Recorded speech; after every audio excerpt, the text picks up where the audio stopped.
Muy buenas noches.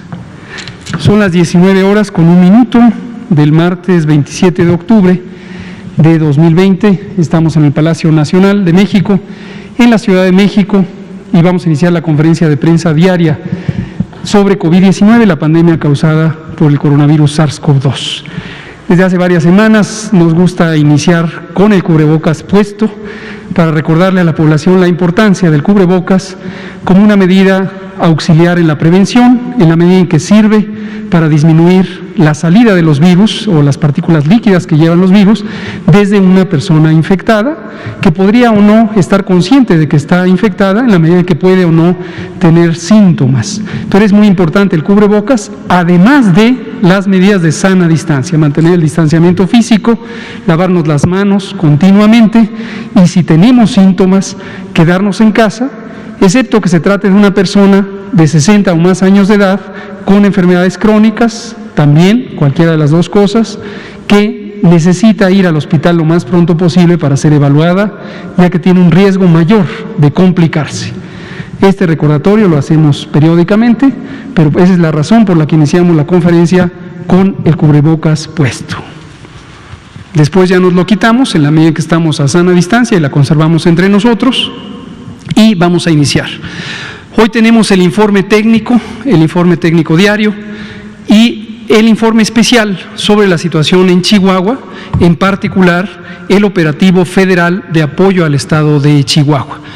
Como se comentaba esta mañana, lo comentó el señor presidente y nos instruyó desde el viernes pasado, el viernes 23 de marzo, a asistir, apoyar a la situación de Chihuahua. Inmediatamente, ese mismo viernes, tuvimos una videoconferencia con el secretario de Salud, el licenciado Eduardo Fernández, el secretario de Salud de Chihuahua, su subsecretaria de Salud Pública, la doctora Mirna Beltrán, y todo su equipo.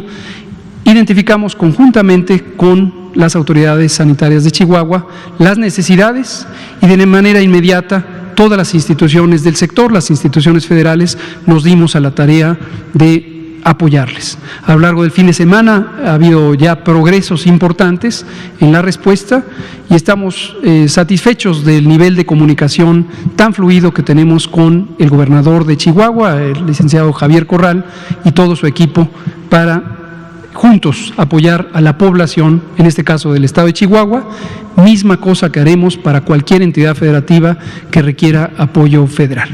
Para este propósito nos acompaña y siempre nos da mucho gusto el maestro Zoe Robledo Aburto, aquí presente. Zoe, muy bienvenido siempre, quien es director general del Instituto Mexicano del Seguro Social. El maestro Luis Ramírez Pineda no estará. Hoy vamos a comentar una parte específica que él nos ha encomendado sobre la participación del ISSSTE y verán ustedes el progreso que hay en el apoyo al estado de Chihuahua. Le pido al doctor José Luis Salomía, si es tan amable, de iniciar con el informe técnico. Enseguida el maestro Zoe comentará lo que respecta al IMSS y abrimos a preguntas y comentarios. Con mucho gusto, señor subsecretario. Muy buenas noches a todas y todos. Bienvenidos a la conferencia vespertina número 240, en este día número 150 de la nueva normalidad, como ustedes ya saben, caracterizado por el semáforo de riesgo COVID. Si pasamos a la siguiente diapositiva, veremos precisamente el semáforo de riesgo COVID vigente para esta y la próxima semana. Recuerden, tienen 2 semanas de vigencia desde que se publica. Este se publicó o entró en vigencia el día de ayer. Y entonces es importante recordarle a la población que cada uno de los niveles de riesgo representados por los colores que vemos en el mapa, a su vez también representan acciones, actividades que pueden o no realizarse, o pueden realizarse pero con una disminución de aforo, con un número específico de controles y con toda una serie de regulaciones. Esto es importante para que entonces, si yo me identifico viviendo en el estado de Chiapas y veo que Chiapas está en amarillo, debo de estar atento para las recomendaciones que Chiapas y sus gobiernos municipales van a emitir para este tipo de riesgo.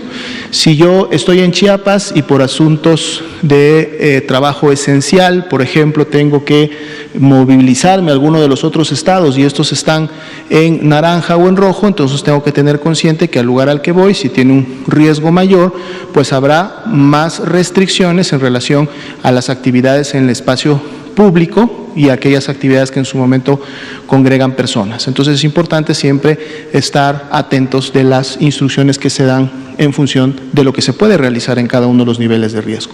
Pasemos a la siguiente diapositiva, donde actualizamos la estadística nacional, nuestra curva epidémica por semana epidemiológica. Como hemos visto en las en las barras de color verde, tenemos distribuidas por su fecha de inicio de síntomas a todas las personas que el día de hoy ya salieron o dieron negativas a la prueba del virus SARS-CoV-2, más de 1.086.000. Y en las barras de color café claro, todas aquellas que ya han sido clasificadas como casos confirmados de COVID-19, para el día de hoy 901.268. Recordando que las personas que han sido clasificadas como casos sospechosos y por lo tanto han transcurrido por todo este proceso de estudio y confirmación, el día de hoy suman ya más de 2.323.000 personas. Damos seguimiento siempre a nuestro indicador del porcentaje de positividad. El día de hoy tenemos incremento de 1 punto porcentual, 41% para la semana 42, aunque este porcentaje continúa siendo menor en relación al movimiento de la semana 41 y todavía lógicamente es menor que lo observábamos entre las semanas 29 y 30, que fue cuando alcanzamos el porcentaje más alto. Sin embargo, es importante ver cómo se sigue comportando este porcentaje de positividad, ya que básicamente lo que nos refleja es cómo puede estar la circulación viral en la comunidad. Si vamos a la siguiente diapositiva, por favor, veremos precisamente nuestra curva de casos estimados, en donde además de los que ya están clasificados como confirmados, que veíamos en la diapositiva anterior, le sumamos aquellos que estimamos por porcentaje de positividad semanal sobre los otros grupos que aún no tienen un resultado o está pendiente su clasificación, y para el día de hoy son más de 1.045.000 ya casos que estimamos son COVID-19 de los que se encuentran notificados en el sistema. Viendo el comportamiento de la curva y la tendencia que ésta lleva, para este comportamiento en las últimas 2 semanas, es decir, entre la 41 y 42, vemos que mantiene un descenso de menos 3%, aunque este descenso ha disminuido desde que abrimos el día domingo, y ya comentábamos que más bien la expectativa para la semana es que el descenso en su momento pueda más bien moverse hacia una meseta o inclusive un ligero incremento. La buena noticia en todo caso es que si la tendencia ascendente que veíamos desde la semana 40 y 41 no la tenemos en este momento en la semana 42, lo que habla que en el conjunto de las 32 entidades federativas, muchas de ellas han presentado descensos y continúan presentando descensos que en su momento nos permiten a nivel nacional todavía tener este menos 3%. Los casos activos estimados vuelven a ser el 5% de ese total de casos estimados en azul, representando hoy día 48.350, y prácticamente es un porcentaje en el que hemos estado ya los últimos 2 meses y medio, es entre 4-5% en relación a aquellos que representan la epidemia activa en el país. Veamos la siguiente diapositiva. Aquí tenemos el comportamiento de la mortalidad, las personas que lamentablemente han fallecido a consecuencia de las complicaciones de la enfermedad. La diferencia para el día de hoy, después de 14 semanas continuas en las que traíamos un descenso bastante marcado de la mortalidad, y precisamente efecto de aquellas entidades que han tenido incrementos importantes en su transmisión en la última semana, es de un más 6%. Este 6% representa una diferencia entre la semana 41 y 42 de 142 defunciones, 142 defunciones más que en la semana 41. De estas, 109, es decir, la gran mayoría, lamentablemente pertenecen al estado de Chihuahua, que precisamente contribuye con esa carga en relación al incremento que ha tenido en su epidemia. Veamos la siguiente diapositiva. La ocupación de camas generales para los pacientes graves que presentan signos de alarma o que requieren en su momento oxigenoterapia temprana. Ya veíamos también como el estado de Chihuahua había tenido un incremento. Esto fue uno de los principales indicadores que detonó las acciones que iniciaron la semana pasada y que vamos a presentar también el día de hoy. A continuación, 75% la ocupación para Chihuahua el día de hoy, seguido de estados que también están por encima del 50%, como son Durango, Nuevo León y Coahuila, y una Ciudad de México situándose en este 50%, tal y como ya lo ha estado comunicando la jefa de gobierno en los últimos días. Sin embargo, queda todavía una buena ventana de seguridad antes de llegar al 70%, que siempre hemos hablado es ese nivel mínimo que se debe siempre de poder mantener. Otras entidades federativas, la gran mayoría de ellas, con al menos un 60% todavía de disponibilidad de camas generales y todavía muchos más, como el caso de Campeche y Chiapas con 96 y 97. Veamos la de camas críticas, es decir, camas para pacientes críticos, son aquellas camas que tienen ventilador y equipo especializado para la atención de los mismos. Nuevamente tenemos a Chihuahua con un 63% y al estado de Durango con un 58% y Nuevo León con un 50%, es decir, 3 estados por encima del 50%.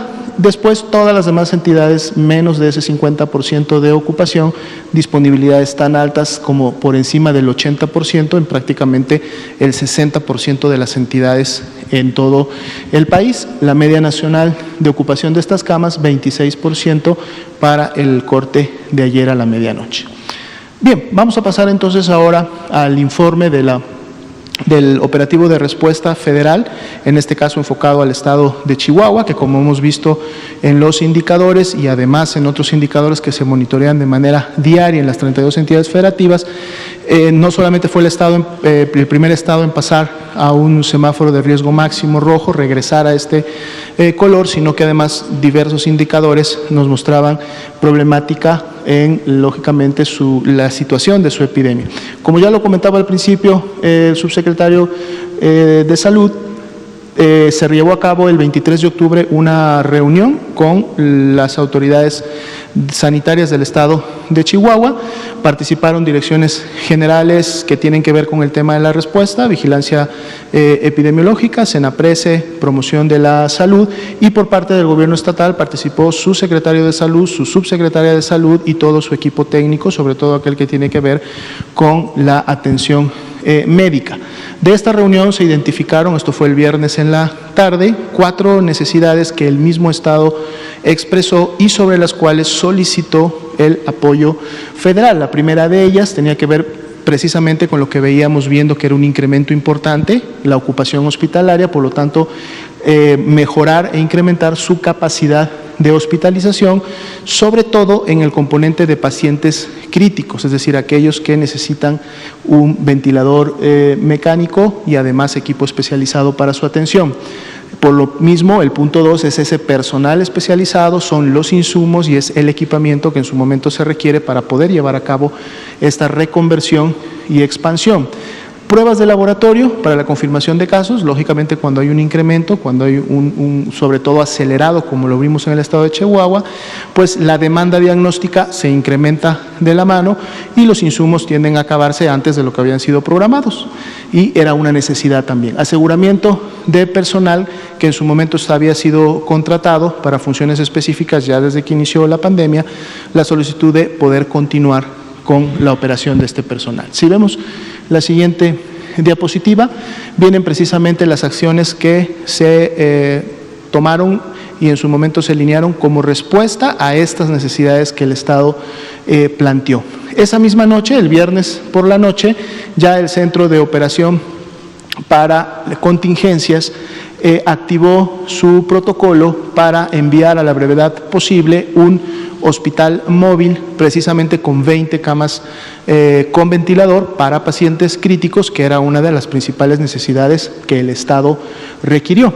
Esa misma noche, de los almacenes de Copax, se llevó a cabo toda la organización para poder enviar ese hospital móvil con 20 camas. Estas son las fotografías del equipo que trabajó prácticamente todo el viernes en la tarde y en la noche para tener listo el envío que saldría ese fin de semana. De esta semana que acabamos de iniciar, terminará de instalarse este hospital móvil. La ciudad donde se definió se instalara, y esto fue de la mano del Estado, es Ciudad Juárez, que es donde tendrían la mayor necesidad en este momento de este tipo de camas. Pero viene también ya en camino un segundo hospital móvil con otras 20 camas más para pacientes críticos, que muy probablemente se instale en la capital del Estado. siempre y cuando a lo mejor y la situación no cambie y tenga que moverse a alguna otra localidad, vamos a estar realizando monitoreo diario de esto. Si vemos la siguiente diapositiva, aquí podemos ver cómo el 26 de octubre, el día de ayer por la noche, prácticamente ya en la madrugada, llegó el primer hospital y inició el día de hoy con la inspección de las áreas correspondientes para la instalación, como decíamos, en Ciudad Juárez. La siguiente, por favor. Bien, el INSABI, como un componente importante dentro de la respuesta y sobre todo lo que tiene que ver con la reconversión hospitalaria, también el mismo 24 de octubre, y lo hizo por la vía oficial, puso a disposición del Estado 50 profesionales, 30 enfermeras, 12 médicas y médicos generales y 6 especialistas y 2 inhaloterapeutas, y además esta semana va a reforzar con 25 profesionales más, 50 ventiladores e insumos para operarlos para que el Estado pueda continuar con los trabajos de reconversión. Si vemos la siguiente, por favor. Aquí precisamente las actividades que están ya realizándose desde inicio de esta semana y continuarán durante la misma es poder agilizar el proceso de reconversión y expansión hospitalaria. El INDRE desde el viernes pasado entró en comunicación con el Laboratorio Estatal de Salud Pública para asegurar todos los insumos que éste necesita para que puedan continuar realizando el diagnóstico adecuado. El monitoreo diario de la actividad a través de la identificación de estos indicadores y cómo los mismos se van comportando para ver si las intervenciones que se están realizando empiezan a surtir efecto inmediato o en su caso entonces focalizar acciones en donde todavía se vean focos rojos que atender. Y el gobierno de Chihuahua, y como de seguro ustedes lo saben y sobre todo las personas que en este momento residen en el estado de Chihuahua, el gobierno de Chihuahua inició con acciones de mitigación y contención encaminadas a reducir la movilidad en el estado. Lógicamente esto es para contribuir a la disminución de la transmisión y que en complemento a la respuesta de salud pues podamos tener menos contagios en los siguientes días y en las siguientes semanas. La siguiente, por favor. Hasta el momento, esto es el corte al día de hoy. Todos los días tenemos cortes y vamos monitoreando cómo va el avance de los trabajos. Al día de hoy, 7 hospitales reconvertidos, de una expectativa de un primer periodo de reconversión en donde se pretende incrementar a 119 camas de hospitalización general y 70 camas con ventilador. En un segundo periodo de reconversión, que sería la semana inmediata, 44 camas más de hospitalización y 13 camas con ventilador. Y esto continuará en un proceso hasta que quede resuelta la necesidad correspondiente. En las siguientes diapositivas vamos a ver aquellos hospitales precisamente en donde ya se inició. Tenemos al Hospital General de Juárez, donde ya se tienen camas disponibles producto de esta reconversión. La siguiente, por favor. Tenemos al Hospital Regional de Delicias. Aquí resaltamos precisamente nuestros ventiladores, decimos nuestros porque son de producción mexicana, son gracias a las capacidades de científicos y técnicos mexicanos que con el apoyo y la colaboración del CONACYT pudieron ponerse a disposición de las necesidades de la nación y en este caso las 32 entidades federativas. Ya se enviaron de estos ventiladores también al estado de Chihuahua, en este caso Hospital Regional de Delicias va a poder hacer uso de ellos para continuar con su reconversión de camas críticas. La siguiente, por favor. El Hospital General de Parral. La siguiente, por favor. El Hospital Central del Estado. La siguiente, por favor. Y a través de un convenio de colaboración que hay entre la Secretaría de Salud y el ISSSTE, también están llegando los trabajos de reconversión al Hospital del ISSSTE de Ciudad Delicias, para que pueda también incrementar su capacidad. La siguiente, por favor. Bien, otra intervención que se está realizando con el Estado es el que tiene que ver en el tema de la telementoría y la brigada de especialistas. Esto se ha presentado en ocasiones anteriores, la doctora Letze de la Torre coordina un grupo importante de especialistas desde el Hospital de Alta Especialidad de Nutrición aquí en la Ciudad de México, nuestro Instituto Nacional, en donde los principales especialistas en la materia ¿sí? realizan videoconferencias a través de las cuales, como una estrategia educativa virtual, interaccionan de manera directa, abierta, por eso las ventajas, son sesiones en vivo, con micrófonos abiertos, pueden manejar casos complejos, el acceso lógicamente es gratuito y son sesiones orientadas hacia los estados, interactúan con los especialistas o médicos generales que están en las diferentes unidades, en las diferentes entidades federativas, y entonces contribuyen a capacitarlos, pero también en tiempo real a poder resolver dudas, o lo que dentro del ambiente médico serían interconsultas a especialidad, para poder generar una mejor atención, incrementar la calidad de la atención médica en unidades en donde a lo mejor no está disponible en un momento determinado alguien de una alta especialidad o de una subespecialidad. Solamente como un dato anexo al de Chihuahua, hasta el momento, por ejemplo, se han realizado 192 sesiones ya de telementoría en todo el país, con la participación de 500 profesionales de la salud por sesión, lo que del 1 de abril al corte del 27 de octubre ha permitido capacitar de manera continua a 96,000 profesionales. Esto ha sido parte del esfuerzo en el marco nacional de poder mejorar y generar capacidades de atención médica. En la siguiente vemos que esta estrategia de telementoría se va a aplicar en el estado de Chihuahua, de la mano y con la colaboración del INSABI.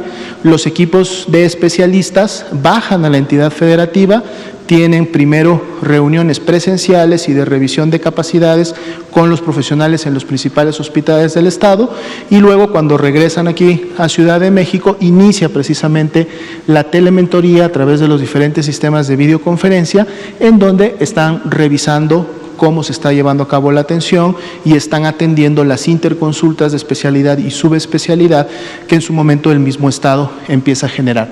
Con esto, lógicamente, buscamos que haya un mejor resultado en la atención y, por lo tanto, en la recuperación de las personas que tienen COVID-19.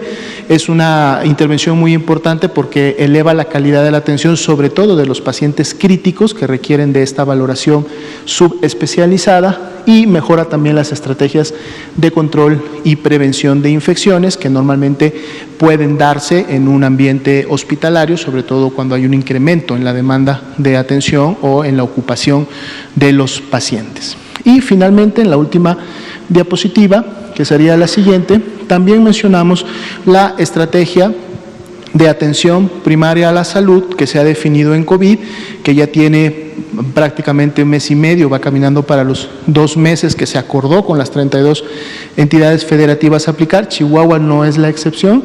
Chihuahua, de hecho, esta es una diapositiva que nos compartió el estado de Chihuahua de las actividades que ellos habían estado ya realizando en el marco de APS COVID, atención primaria a la salud, en donde, como vemos, los objetivos principales son poder acercar la atención médica a la comunidad, por lo tanto, detectar de manera más oportuna la presencia de personas con factores de riesgo que pudieran estar teniendo signos y síntomas compatibles con la enfermedad, y asegurarles el acceso a una unidad de atención médica del segundo nivel, donde puedan recibir de manera oportuna la atención necesaria para evitar sus complicaciones. Y este programa, lógicamente, continuará desarrollándose, sobre todo más ahora cuando se tiene la necesidad de contribuir de manera oportuna a detectar casos, darle seguimientos, limitar y romper las cadenas de transmisión, pero sobre todo asegurar la atención médica especializada lo antes posible en aquellas personas que así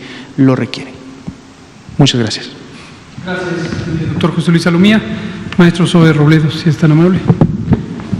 Muchas gracias. Muchas gracias, subsecretario López-Gatell, doctor Alomía. Muy buenas tardes a todas y a todos. Sobre este mismo tema de la reconversión, sobre la respuesta en atención médica para COVID, lo hemos dicho en varias ocasiones, la respuesta además de sanitaria ha sido humanitaria, porque la instrucción del presidente López Obrador desde hace ya varios meses fue siempre la misma, que no falte una cama, un ventilador, personal para atender a quienes se contagian y que requieren de atención médica. Y déjenme iniciar antes con un comercial, pero que tiene mucho que ver con esto. Si me pasan la primera, el sábado justamente estuvimos en Ciudad Acuña, en Coahuila, en la 111 Asamblea General del Seguro Social. Nos acompañó, la presidió el presidente López Obrador, pero fue una asamblea por obvias razones muy diferente, entre otras cosas porque fue en un hospital que es, o dejó de ser hasta el sábado, un emblema pues del abandono del sistema de salud. Este hospital de Acuña, para todos los que sean de allá o de Coahuila, sabrán su historia. Empezó a prepararse, a planearse desde 2008 aproximadamente. En 2016 empezó la construcción, en 2017 se detuvo. Y después, hasta hace poco, se retomó la obra, se tomaron varias acciones para poderlo echar a andar. Este hospital, que va a atender a gran parte de la zona norte de Coahuila, está ahí ya pegado a la frontera, a Piedras Negras, Musquis, Allende y demás, ya atendió COVID. Porque justo en el plan de reconversión hemos utilizado todos los recursos, incluso a veces hospitales que estaban por entrar en operaciones, lo mismo allá en Tapachula o en Bahía de Banderas en Nayarit, o aquí mismo en la 32 en Villacuapa, y que han entrado en operaciones antes para atender COVID. Entonces, no hemos escatimado ningún esfuerzo, ni ha quedado de lado jamás la posibilidad de seguir creciendo cuando ha sido necesario. Ahora, después de esto fue el sábado, ese mismo día, si pueden pasar a la siguiente, como lo acaba de señalar el doctor López Gatell, tenemos esta instrucción. Yo me trasladé a Ciudad Juárez para hablar con toda la parte directiva de los hospitales que han estado atendiendo COVID los últimos meses, particularmente en Juárez. No solamente el doctor Arturo Bonilla, que es nuestro representante allá, el doctor Peña Viveros, que es el coordinador de todo el segundo nivel del IMSS, es el coordinador de los 250 hospitales de segundo nivel. Desde hacía ya 2 semanas había estado por allá atendiendo esto, y también los directores de los hospitales, el doctor Tinoco de la 66, que ha sido nuestro hospital de referencia, el más grande, el regional número 66 de Ciudad Juárez, que es el que ha atendido por parte del IMSS el mayor número de personas, el doctor Urrutia del general de zona número 6 y la doctora Escamilla de la 35. Ahora, en la siguiente, el Seguro Social desde el inicio de la pandemia, prácticamente desde febrero o marzo, dispusimos todas nuestras unidades hospitalarias, particularmente los regionales y los de zona, para la atención de COVID. 8 hospitales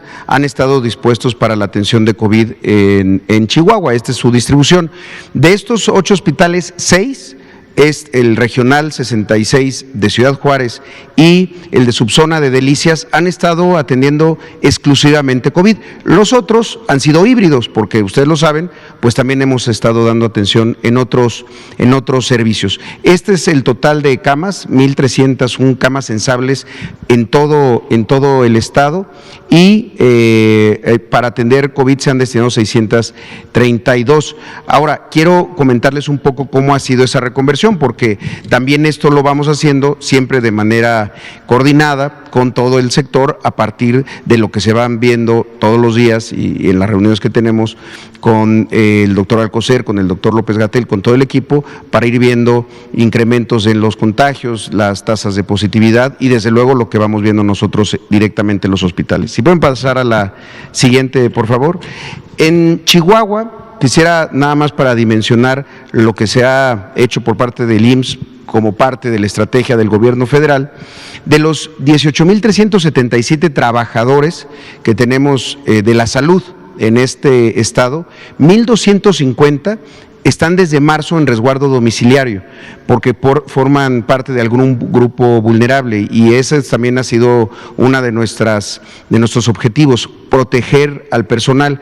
Por eso allá este personal, 1,250 están en resguardo domiciliario, y hemos dispuesto de muchas estrategias pues para poder a quienes están trabajando protegerlos. Desde luego, una de las dimensiones de la protección más importante, el equipo de protección personal. Hoy estamos con una suficiencia en Chihuahua por varias semanas. Han sido 1.5 millones de piezas de equipos de protección personal, entre 546,000 cubrebocas, 213,000 respiradores N95, KN95, 54,000 batas, en fin. También los bonos que hemos dado al personal, 15,243 trabajadores han recibido ya sea tanto el bono COVID, el 20% de sobresueldo para quienes están atendiendo directamente, y las notas de mérito, que son estímulos para quienes cambian de servicio, cambian de hospital o incluso a veces hasta cambian de estado, lo cual ha significado una erogación de más de 150 millones de pesos de estímulo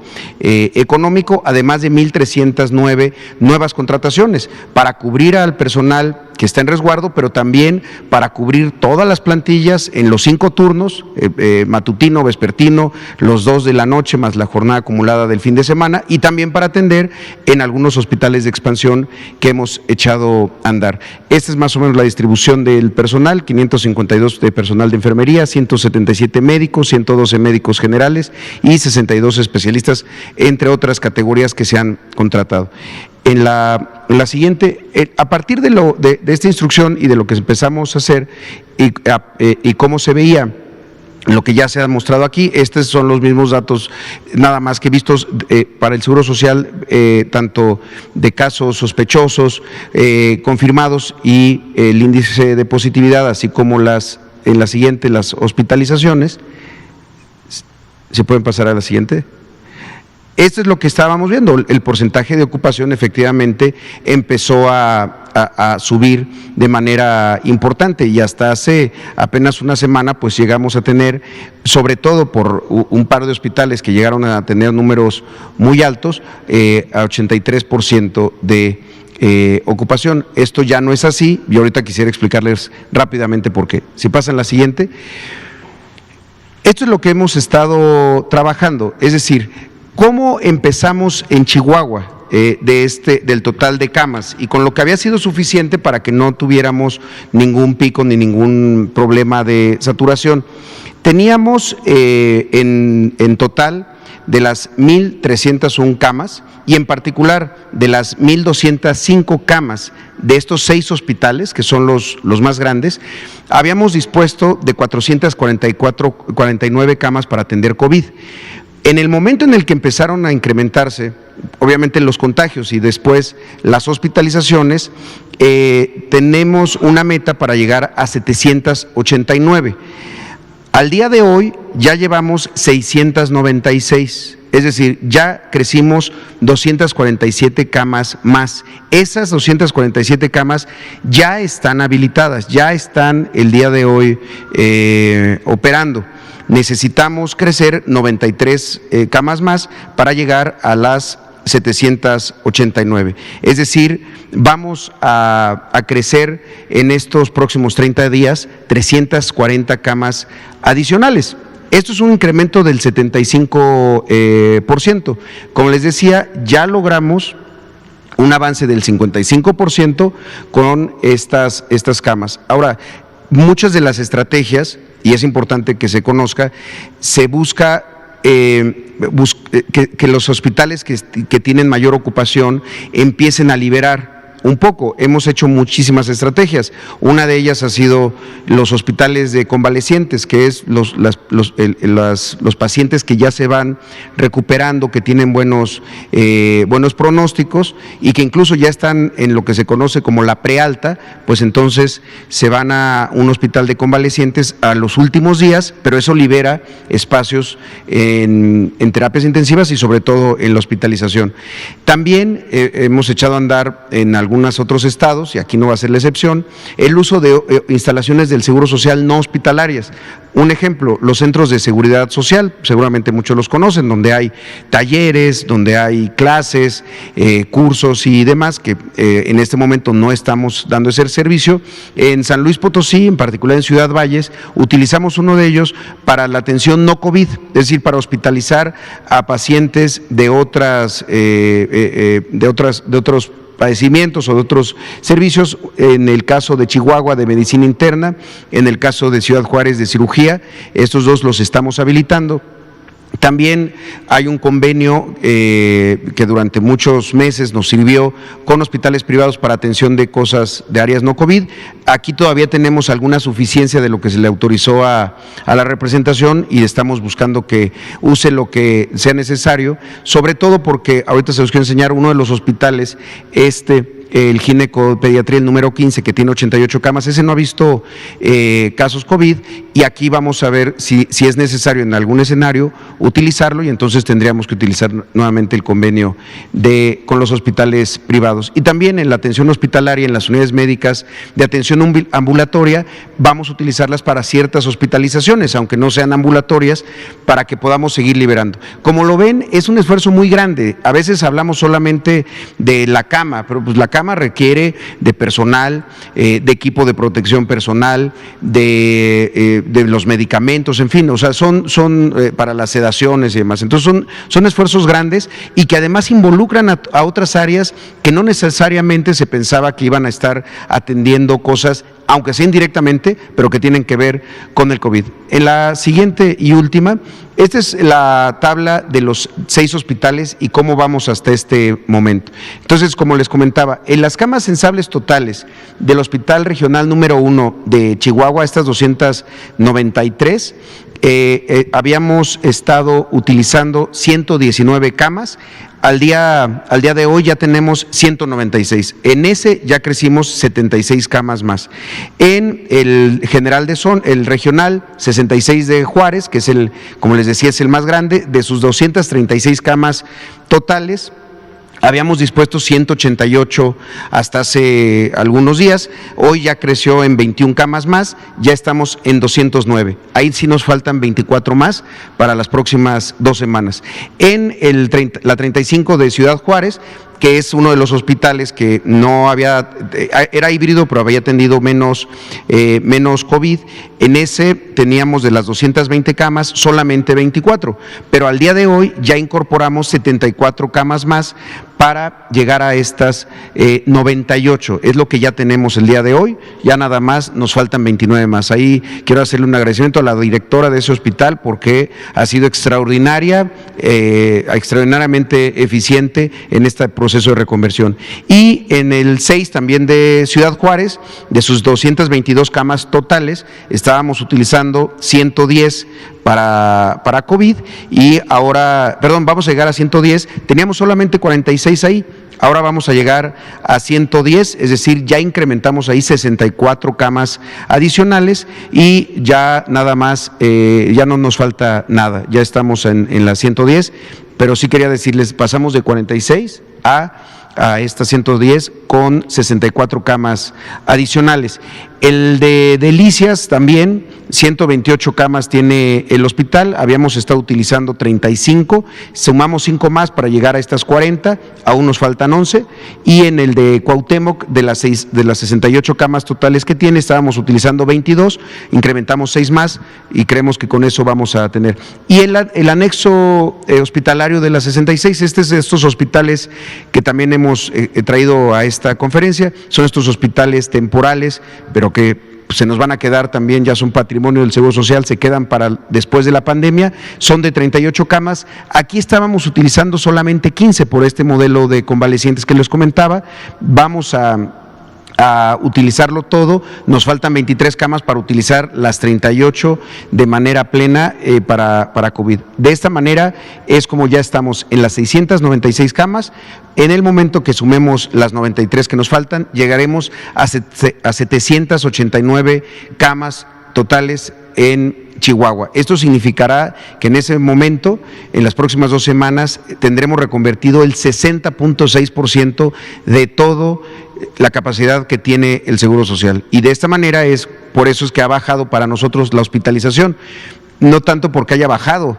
el número de hospitalizaciones, sino porque incrementó en las últimas 2 semanas estas 247 camas adicionales que ya están listas para atender a los derechohabientes y también a los no derechohabientes de Chihuahua y particularmente de Ciudad Juárez. Será todo por mi cuenta. Muchísimas gracias. Muchas gracias, maestro Zoe Robledo. Como ven, entonces, La intención de esta presentación de hoy que nos ha pedido el presidente es retomar sobre un concepto básico la importancia de la unidad. La importancia de la unidad de propósito desde el inicio de la preparación para la respuesta ante la epidemia de COVID. Hemos insistido en que se trata de una respuesta del Estado mexicano. No es una respuesta de un sector, de un grupo, de una institución o de un gobierno estatal y el otro y el otro y el otro. No, todos unidos es importantísimo. Lo que está viviendo hoy Chihuahua y algunos de los estados vecinos, que ya iremos comentando día con día, es una situación que ya hemos pasado en algunas otras entidades federativas. Chihuahua había logrado con muy buen éxito durante 6 meses, mantener un nivel de contagios, una proliferación de la epidemia razonablemente baja, comparativo con otras regiones del país. En Chihuahua la transmisión había estado muy controlada. En este momento, por distintas circunstancias, se disparó la proliferación de los contagios, consecuentemente también las hospitalizaciones, pero no es algo que no hayamos ya vivido en otras entidades federativas a lo largo de la epidemia. La experiencia acumulada nos muestra que cuando actuamos juntos, el gobierno federal, las distintas instituciones del sector, con la autoridad sanitaria estatal, lo logramos. Entonces, en este sentido, actuamos inmediatamente en cuanto se detectó el problema, en cuanto el Estado solicitó también el apoyo, y como decía al inicio, estamos muy complacidos del buen nivel de comunicación que existe con los 32 mandatarios y mandatarias estatales. Le mandamos, como siempre, un saludo respetuoso a cada uno de los mandatarios, en este caso al licenciado Javier Corral, a su equipo de salud, que es espléndido, realmente ha hecho un trabajo formidable, insisto, 6 meses de control epidémico, no es poca cosa, y por supuesto, en pocos días y en pocas semanas anticipamos que vamos a lograr nuevamente expandir la capacidad de respuesta para cubrir la sobredemanda que existe. Y en un momento dado, con las acciones que ya se tomaron a propósito del cambio a semáforo rojo, que tienen que ver con los factores que determinan la movilidad poblacional, tendrá que regresar a una etapa de menor frecuencia de contagios, menor velocidad y, por lo tanto, reducción de la epidemia. Vamos a abrir a preguntas.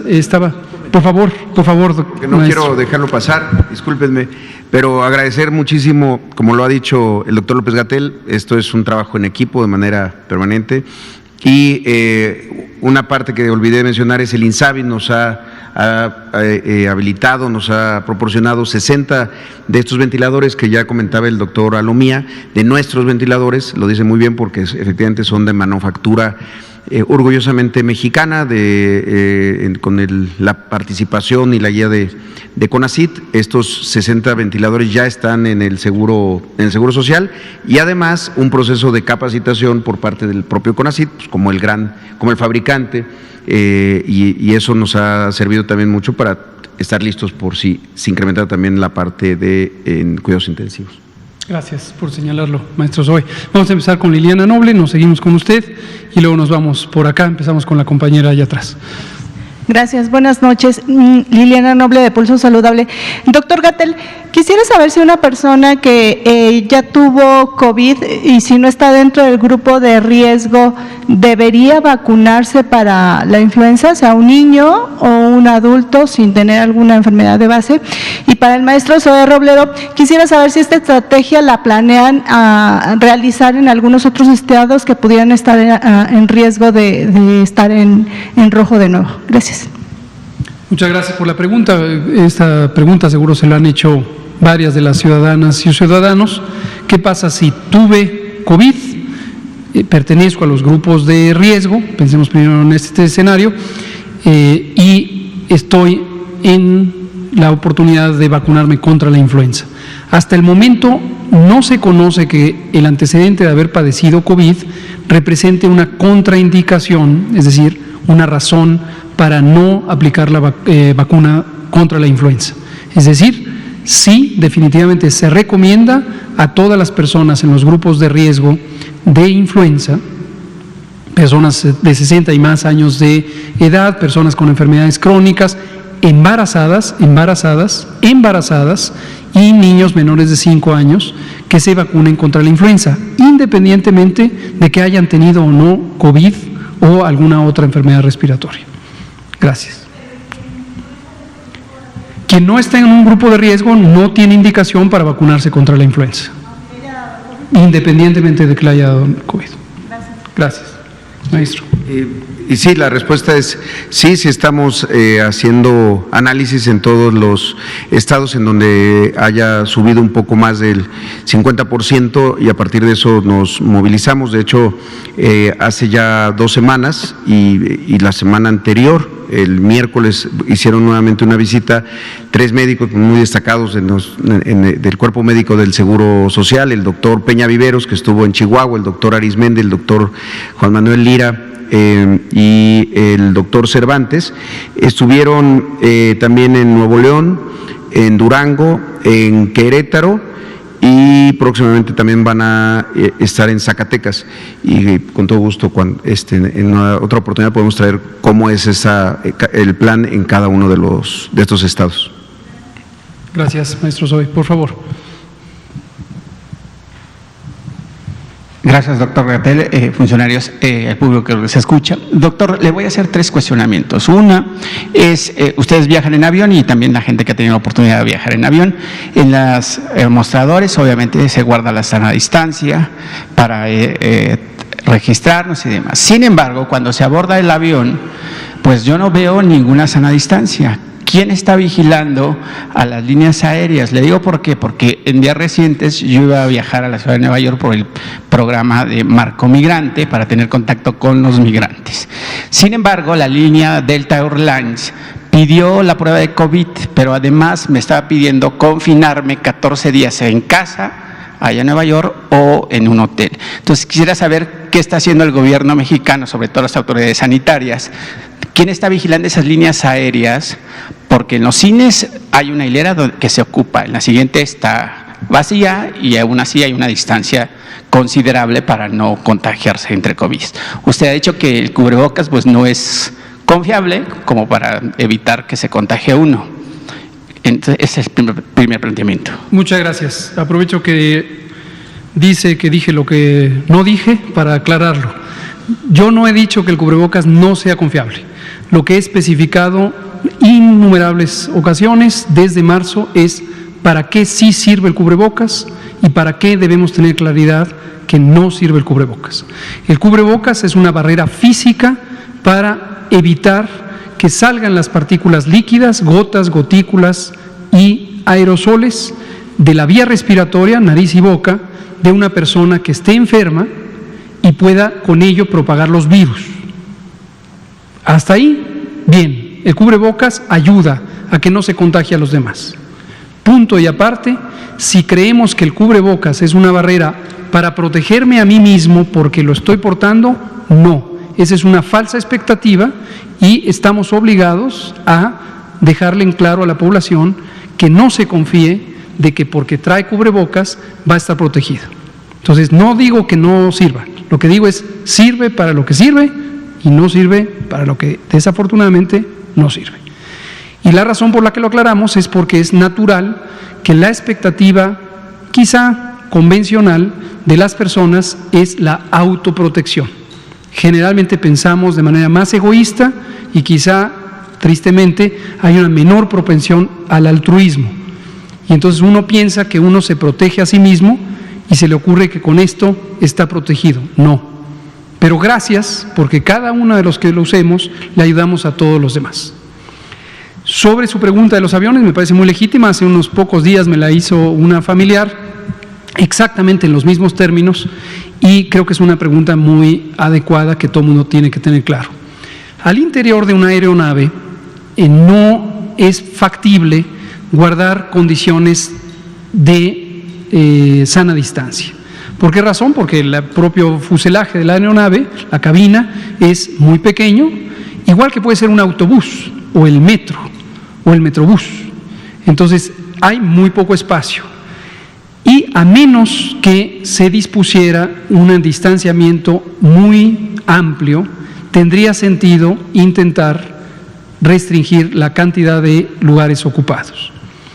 Por lo tanto, precisamente las aeronaves, al igual que los autobuses, el metro y cualquier otro transporte público, son un ejemplo ideal de la importancia del cubrebocas. En general es útil, ya dijimos, como una barrera para evitar solidariamente contagiar a otros, pero con mayor razón en los lugares donde no es factible tener la sana distancia. Ahora, hay un elemento, y por lo tanto hay que utilizar el cubrebocas todo el tiempo durante el tránsito en la aeronave. Por cierto, hay un periodo en donde le dan uno agua, es muy importante beber agua, y necesariamente se tiene uno que quitar el cubrebocas. Esto lo digo por ya hubo un episodio en donde esto no fue entendido por algún periodista y causó confusión innecesariamente. Lo segundo que debe saber el público es que en la aeronave hay un recambio continuo del aire. Esto es convencional en todas las aeronaves y existe un recambio en términos promedio de que cada 2 minutos se reemplaza por completo el volumen de aire presente en la cabina y al reemplazarse sale de la aeronave, se filtra, no regresa y en cambio entra aire también filtrado que está limpio de cualquier virus o agente patógeno. Entonces, en ese sentido, esto reduce muy sustancialmente la probabilidad de contagio dentro de la aeronave.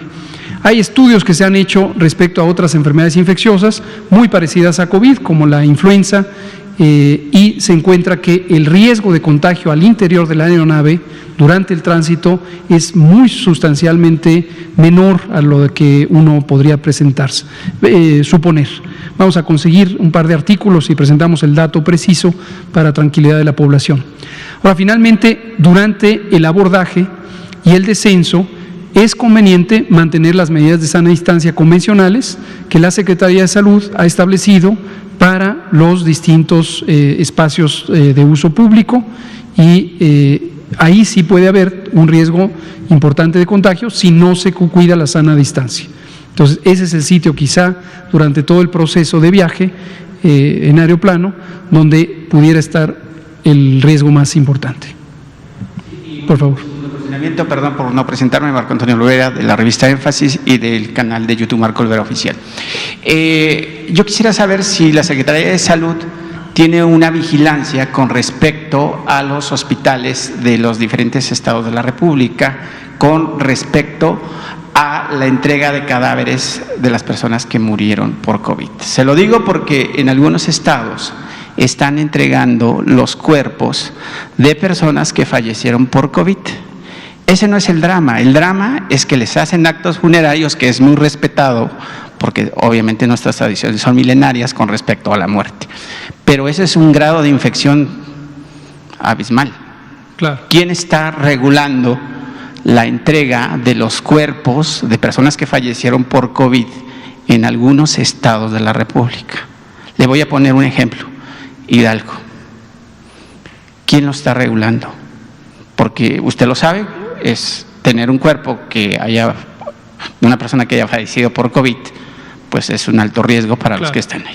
Y le hago otro cuestionamiento. Muchas gracias. También me parece un comentario muy importante que permite identificar un potencial riesgo para la población. Desde 1997, la Secretaría de Salud, lo que antes llamábamos la Secretaría de Salud, hoy son 33 Secretarías de Salud. La Secretaría de Salud Federal, que tiene atribuciones específicas, mayormente de carácter normativo y menos atribuciones operativas, y 32 Secretarías Estatales de Salud. Cada uno de los gobiernos estatales es una autoridad sanitaria. Está reconocida por la Ley General de Salud como una autoridad sanitaria, junto con el presidente de la República, el secretario de Salud y el Consejo de Salubridad General. La regulación sanitaria está coordinada por COFEPRIS, la Comisión Federal para la Protección contra Riesgos Sanitarios, pero hay atribuciones que corresponden a las entidades federativas a partir de comisiones estatales o direcciones estatales, según sea el caso, hay de las dos, para la protección contra riesgos sanitarios. Digamos, el análogo de COFEPRIS en los estados existe en los 32 y las atribuciones que corresponden a la disposición de cadáveres y restos humanos y tejidos es responsabilidad de esas comisiones o de esas direcciones la vigilancia del correcto aplicación de los protocolos. En términos generales, el reglamento respectivo de la Ley General de Salud sobre disposición de cadáveres y restos humanos y tejidos ya contemplaba una gran cantidad de medidas de seguridad sanitaria, pero con respecto a COVID, recordarán que desde marzo tenemos un lineamiento técnico específico con respecto a COVID. Y las 32 comisiones o direcciones estatales que dependen de la persona titular de la Secretaría de la Salud de las 32 entidades federativas es responsable de vigilar esto. Pero los gobiernos de los estados no están cometiendo un ilícito. No sé, si hay una denuncia específica hay que darla a conocer precisamente a la autoridad estatal. Si se juzga la persona denunciante que el gobierno del estado no está cumpliendo, es procedente que haga la denuncia a COFEPRIS. COFEPRIS tiene una comisión que coordina el sistema federal sanitario que está precisamente conformado por las 32 comisiones estatales. Y la última pregunta, doctor. Durante el mes de marzo o abril habían obviamente ya fallecido personas por COVID. Dentro de mis familiares falleció una persona de 95 años. Mi familia muere por longevidad, por viejos, ¿no? 95, 100, 105 y demás.